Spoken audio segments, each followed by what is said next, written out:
42% reservation విషయంలో మళ్ళీ ఒకసారి అసెంబ్లీలో మొన్న జారీ చేసినటువంటి ఆర్డినెన్స్ను మంత్రివర్గం ఆమోదించి ఆ తర్వాత ఇవాళ అసెంబ్లీలో బిల్లు రూపంలో తీసుకురాబోతున్నట్టుగా క్యాబినెట్ మంత్రి పొన్నం ప్రభాకర్ గారు చెప్పడం జరిగింది.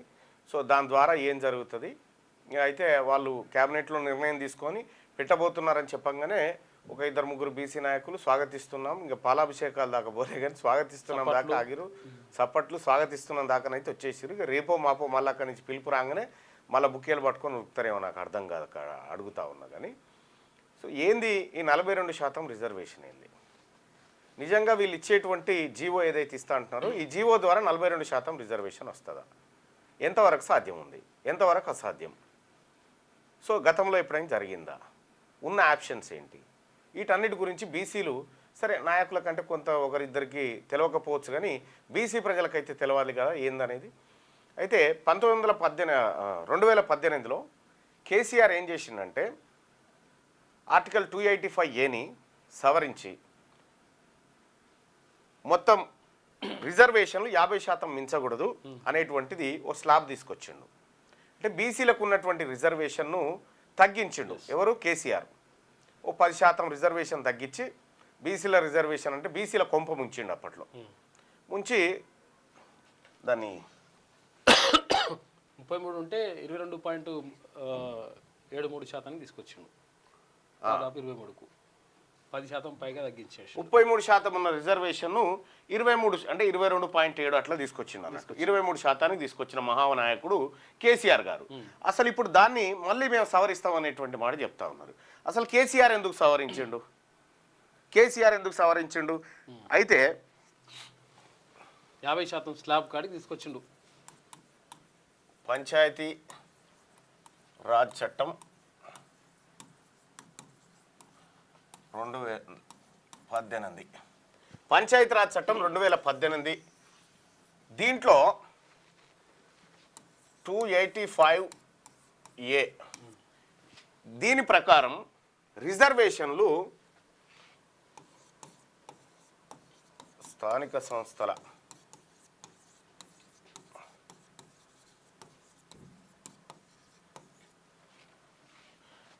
ఎస్సీ ఎస్టీ బీసీ ఈ ముగ్గురి కలిపి 50% లోపే ఉండాలి. 50% లేదా అంతకంటే లోపే ఉండాలి. ఇది దాటకూడదు అనేది మహానాయకుడు తెలంగాణ జాతిపితగా ఆయన ఎలుగొందుతున్నటువంటి కేసీఆర్ పుణ్యాత్ముడు చేసినటువంటి పాపం ఇది. జాతి ప్రేత. అప్పటికి మన రిజర్వేషన్ ఎంత ఉండే? 33 ఉండే బీసీలకు. ఇది తీసుకొచ్చి ఏం చేసిండంటే 23కు తెచ్చిండు కేసీఆర్. 23కు తెచ్చి దీంట్లో పెట్టిండు. అయితే ఇప్పుడు తెలంగాణ రాష్ట్ర ప్రభుత్వం ఏమంటున్నది అంటే మేము ఈ 285Aను సవరిస్తాం, ఇందులో 50% అనేది కొట్టేసి ఇందులో నిబంధన లేకుండా చూస్తామనేది ఇప్పుడు జీవో జారీ చేస్తాం అట్లా అనేది రాష్ట్ర ప్రభుత్వం చెప్తున్నటువంటి మాట. ఇప్పుడు ఆర్డినెన్స్ ద్వారా బిల్లు పెడతామని చెప్తా ఉన్నాం. మరి దీని ద్వారా సాధ్యమా? దీని ద్వారా ఎంతవరకు సాధ్యమవుతుంది అంటే మీకు ఇది చెప్పే కంటే సరే ఇది చెప్పినాక కథ చెప్తా ఎట్లుంటుంది కథ అనేది. 50% సాధ్యమా? అయితే సుప్రీంకోర్టు నిబంధన ఒకటి ఉంది. సుప్రీంకోర్టు నిబంధనలు పెట్టింది. దాంట్లో 50% స్లాబ్ ట్రిపుల్ టెస్ట్ అని పెట్టింది. ట్రిపుల్ టెస్ట్కు లోబడి 50 ఈ ట్రిపుల్ టెస్ట్లో 3 టెస్టులు ఉంటాయి. అందులో ఒక టెస్ట్ ఏం చెప్తుందంటే రిజర్వేషన్లు ఎట్టి పరిస్థితుల్లో 50% మించకూడదు. 50%కి మించకూడదు.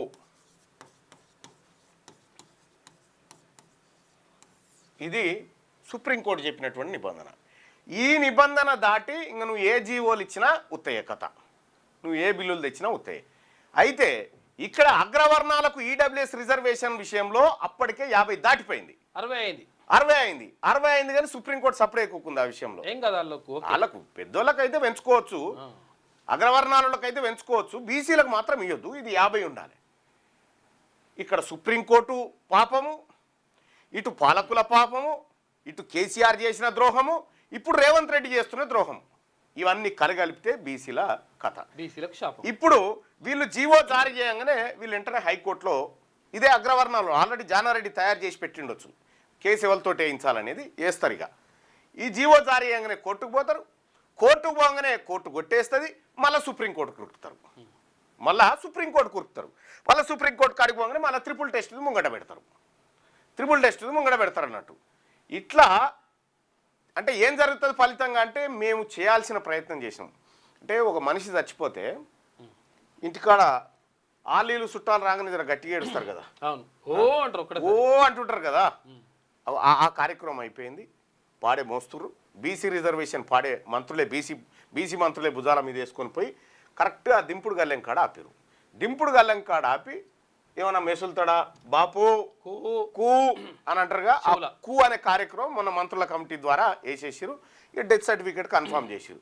చేసిన తర్వాత ఇంకా ఫైనల్ ఘట్టం ఒకటి ఉంటుంది. ఏంది, కరెక్ట్గా బొందలో పెట్టే టైంకి మళ్ళొక్కసారి ఏడుస్తారు చూసినావు, కరెక్ట్గా బొందలో పెట్టే టైంకి మళ్ళొక్కసారి ఓ బాపు ఇక వాయ్ అంటారు చూడు, అవి ఆడున్నది అన్నట్టు. ఇప్పుడు బీసీ రిజర్వేషన్ది వీళ్ళకి ఇయ్యాలన్న చిత్తశుద్ధే లేదు. రేవంత్ రెడ్డికి బీసీ రిజర్వేషన్ ఇవ్వడానికి ఇష్టం లేదు. బీసీ రిజర్వేషన్ పట్ల అతనికి చిత్తశుద్ధి లేదు. అది రెడ్డి కూటమి ప్రభుత్వం. అది ఆ రెడ్డి కూటమి ప్రభుత్వం బీసీలకు రిజర్వేషన్ ఇవ్వడానికి సిద్ధంగా లేదు. మేము చివరి క్షణం వరకు పోరాడినామని చెప్పుకోవడానికే ఈ జీవో కాగితం, ఈ కథ కాగితం. ఎవడన్నా కోర్టుకు పోతే ఒట్టిదే ఇది. ప్రయత్నం చేసి కోర్టుకు ఎవడన్నా ఇట్లా కాగితం బారేస్తే కథమే. ఇది ఎట్టి పరిస్థితిలో నిలబడేటువంటి అంశం కాదు. ఇవాళ పేపర్లన్నీ పెద్ద 42% జీవోకి ఓకే విడుదల చేయనున్న సర్కార్ మళ్ళా మేము స్వాగతిస్తున్నాం అని బీసీ సంఘాల కామెంట్లు. మళ్ళా కనీసము భారత రాజ్యాంగం ఏంది, సుప్రీంకోర్టు తీర్పేంది, ఎవరేం చెప్పినారు, ఏం జరుగుతుంది, ఏ అంశాలు అడ్డం వస్తాయి, ఏమీ లేదు. స్వాగతిస్తున్నాం, వ్యతిరేకిస్తున్నాం. నేను నాయకులకు కూడా చెప్తా ఉన్నా, మళ్ళీ చేసారు పాలాభిషేకాలు మొన్నట్లెక్క చేకూరిగా మళ్ళీ బుక్కగులాలు చల్లుకునేరు. ఈ బంజేరి ఇలా కథ ఏందో అర్థమైంది, ఇలా కథ ఏందో స్పష్టంగా అర్థమైంది. ఆల్రెడీ లోకల్ బాడీ ఎలక్షన్లో 50% ఎక్కువ అనుభవిస్తున్నాం, ఇంకా 10% తక్కువ ఉంది బీసీలకు. రిజర్వేషన్ ఇంకా డైరెక్ట్ వచ్చేస్తారు మనోళ్ళు. నువ్వు ఇయ్యాల్సిన ఇయ్యకుండా ఇప్పుడు కోదండరామరెడ్డి గారిని మళ్ళీ రెన్యువల్ చేసినావు.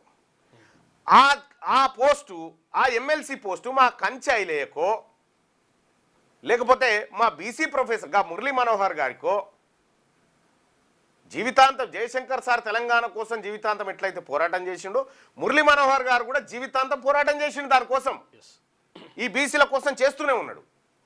గాయనకో ఇవ్వకుండా మళ్ళా రెడ్డి గారికి తీసుకుపోయి చేతులు ఉన్నదేమో రెడ్డి గారికి అప్పచెప్పి చేతులకు రాందేమో బీసీలకు, చేతులు లేనిదేమో బీసీలకు ఇస్తా అని వాగ్దానాలు ఇలా.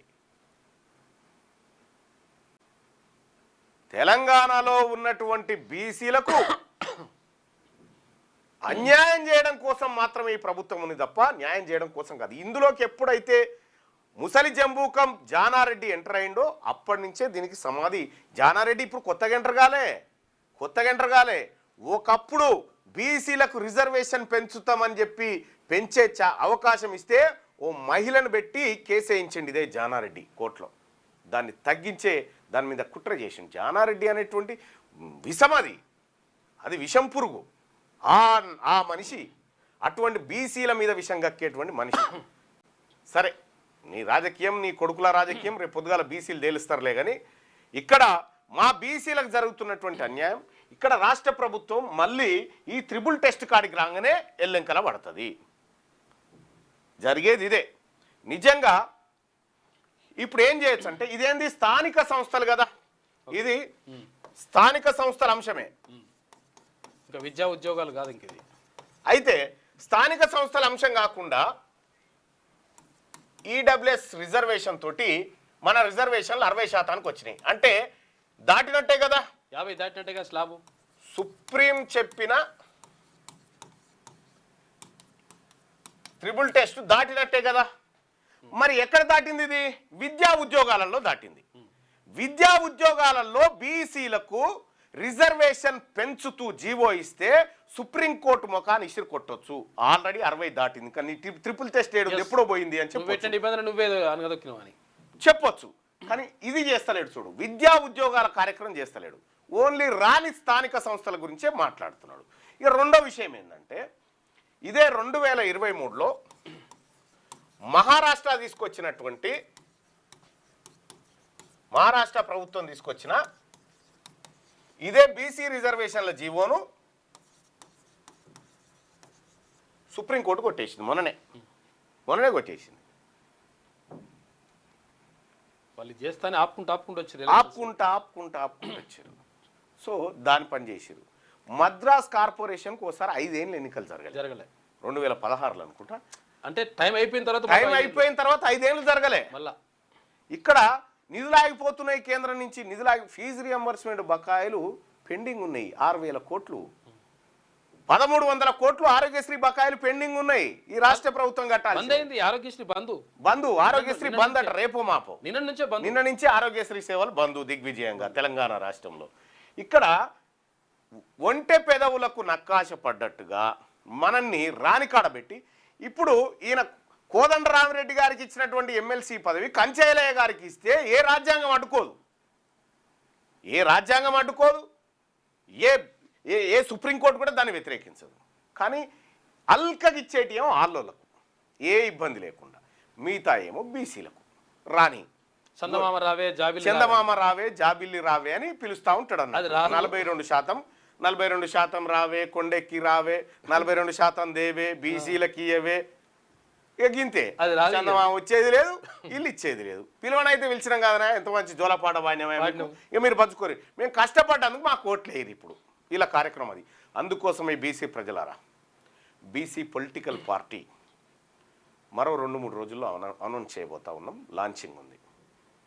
సో బీసీ ప్రజలారా, వీళ్ళ కుట్రలు, వీళ్ళ కుతంత్రాలు, ఈ అగ్రవర్ణ పార్టీల ఆలోచనలన్నీ స్పష్టంగా అర్థమైపోయినాయి.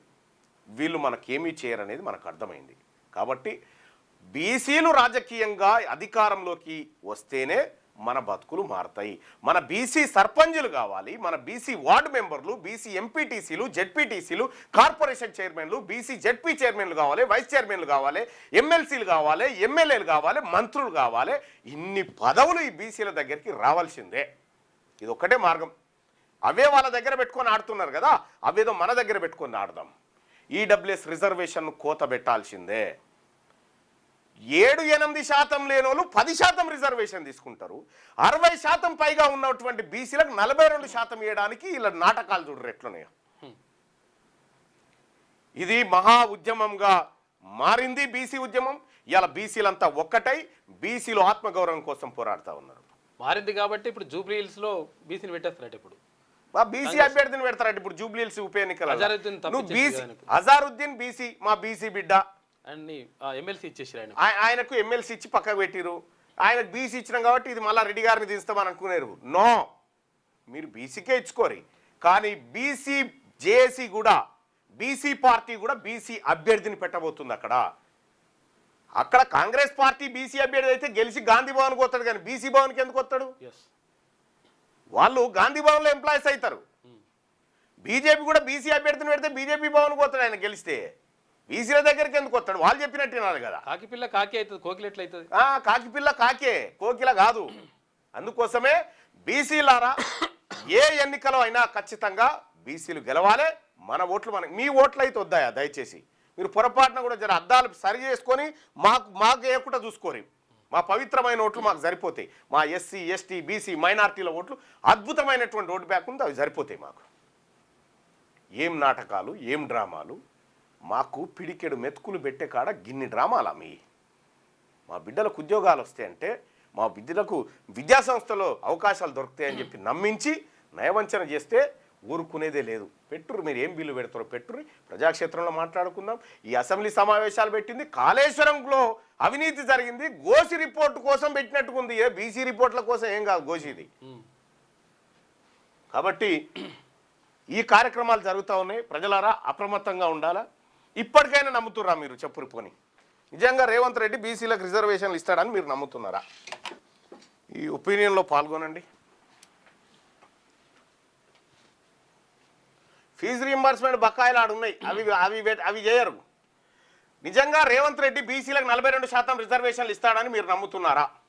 మీ ఒపీనియన్ తెలియజేయండి. అన్నా వాళ్ళు దొంగలు. జన్మదిన శుభాకాంక్షలు రవీందర్ అన్న. ఇవాళ మా PA Ravinder birthday. Happy birthday to you Ravi. Comment రూపంలో కూడా తెలియజేయండి. ముగ్గురు పిల్లలు ఉన్న వారు పోటీ చేయొచ్చా లేదా కొంచెం చెప్పండి. దాని మీద క్లారిటీ లేదు. ఎందుకంటే ముగ్గురు పిల్లలు ఎవరికి ఎక్కువ ఉంటారు? బీసీలలో ఎక్కువ ఉంటారు. బీసీల అవకాశాలు తగ్గియాలి కదా. ఇప్పుడు ముగ్గురు పిల్లల నిబంధన ఎత్తేస్తే ఎక్కువ మంది పోటీ చేసే ఛాన్స్ ఉంటుంది కదా. అమ్మో వీళ్ళు పోటీలు చేస్తారా, వీళ్ళని ఇక్కడే ఫిల్టర్ చేయాలని, ఇగో ఇట్లా అన్నట్టు ముగ్గురు పిల్లల నిబంధన ఎత్తేయాలని చెప్తుంటే దాని మీద లేదు, క్యాబినెట్లో చర్చ లేదు, ఎక్కడ లేదు. అంత పెద్ద డ్రామా ఆర్టిస్ట్ని ఎక్కడ చూడరు మీరు. ఇప్పుడు రేవంత్ రెడ్డి గారి కథ ఎట్లుంటుందంటే, పరిస్థితులు ఆపోజిట్ పక్షాన ఉన్నాయనుకో, ఆపోజిట్ పోయి సిగ్గుందా గవర్నమెంట్కు, మాకు లేదయ్యా అని ఆయనే తిట్టుకుంటాడు అన్నట్టు. మాకు లేదయ్యా అని ఆయనే తిట్టుకుని, నువ్వు తిట్టకంటే ముందు ఆయన తిట్టుకుంటాడు అన్నట్టు. అరే ఆయనే తిట్టుకున్నారా భయ్, పెద్ద మనిషి తిట్టుకున్నాక మనకేంద్ర అనే ఫీలింగ్ కల్పిస్తాడు అన్నట్టు. అదంతా యాక్టింగే. స్థానిక సంస్థల ఎన్నికల్లో పోటీ చేసే వారికి ముగ్గురు పిల్లలని ఉన్న వారు పోటీ చేయొచ్చా లేదా ఇంకా క్లారిటీ రాలేదు. బీసీజేఎస్గా మేము డిమాండ్ చేస్తా ఉన్నాము, అయినా కూడా ఇప్పటి వరకు స్టడీ సపోర్ట్ లేదు రేవంత్ రెడ్డి దగ్గర. ఇట్లా ఇప్పుడు ముగ్గురు పిల్లల నిబంధన ఎత్తేస్తే బీసీలకు న్యాయం జరుగుతుంది కదా, ఎక్కువ మంది పోటీ చేసే ఛాన్స్ వస్తుంది కదా. ఆ ఛాన్స్ రానియకుంటూ అడ్డుకుంటున్నట్టు. ఇది ఇచ్చే కాడనేవో లేదు. ఈ నిబంధన ఎత్తేస్తే సుప్రీంకోర్టు ఏం అడ్డుకోదు, హైకోర్టు ఏం అడ్డుకోదు, కేంద్ర ప్రభుత్వం అడ్డంకులు ఏం లేవు. స్టేట్ గవర్నమెంట్ నిర్ణయం తీసుకోవచ్చు. ఈ స్టేట్ గవర్నమెంట్ నిర్ణయం తీసుకునే కాడనేమో తీసుకోడు, లేని దానికోసం మనకు సూటి పెట్టి చూపిస్తుంటుంది అన్నట్టు.